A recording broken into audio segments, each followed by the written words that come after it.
na ano siya, yung kumagano na may mental block. Kaya lagi siyang kinakausap, paulit-ulit.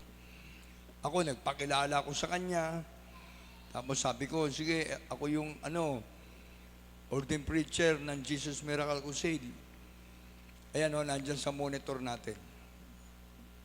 Yung pasyente na pinuntahan ko. Di talaga sabi ko, maghanap maghimala ka. Di yun na nga, nakalabas na sa ospital, napunta ako na doon sa Tagudin, sa bahay.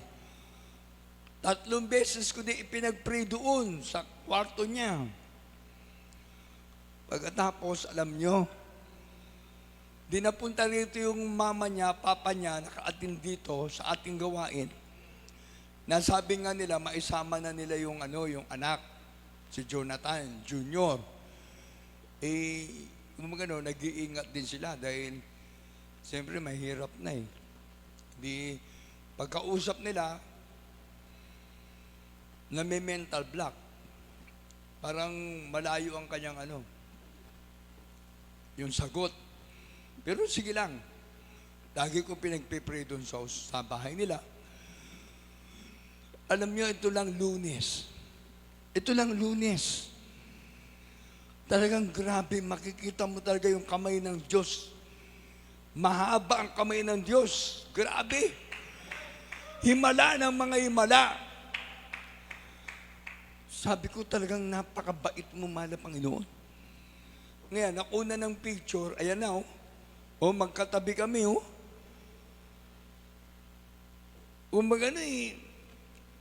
hindi inaasahan na na mabubuhay yung pasyente. Tapos sabi ng tumitingin na doktor sa kanya, 1 year. 1 year bago makarecover.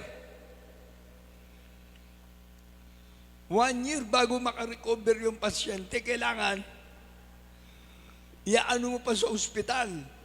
Balik. O siyempre, ipapacheck up mo.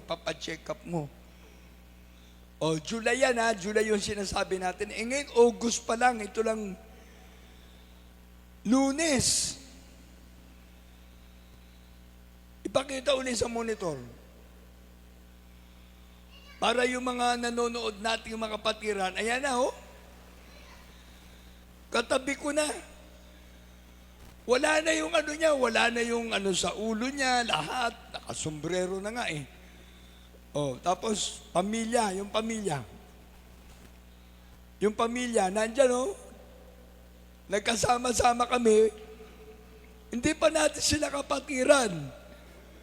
Pero ang feeling nila doon, para na nga kaming mga magpamilyang totoo.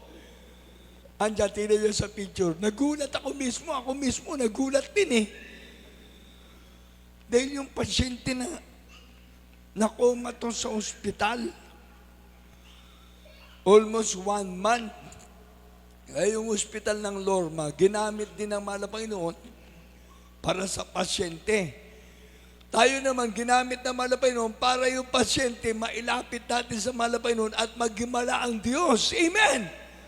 Ayan yung picture na ng pamilya Sabi ko, mahal na Panginoon, talagang napakabait mo. Siyempre, dahil hindi pa natin sila kapatiran, nilalapit pa lang natin sila sa mahal na Panginoon. Kung hindi totoo ang Diyos na ating pinaglilingkuran, wala akong ma-share na kabutihan ng Diyos. Yan po'y bunga ng panalangin ating parents in the Lord. Amen. Prayer ng ating parents in the Lord, ng mga Almeida family, ng Common family. Siyempre ako na may sumunod lang sa ng mahal na Panginoon eh. Sabi ko share the word of God. And there is Jesus is miraculous God. Ang Diyos natin ay talagang punong-puno ng himala. Amen! Hallelujah!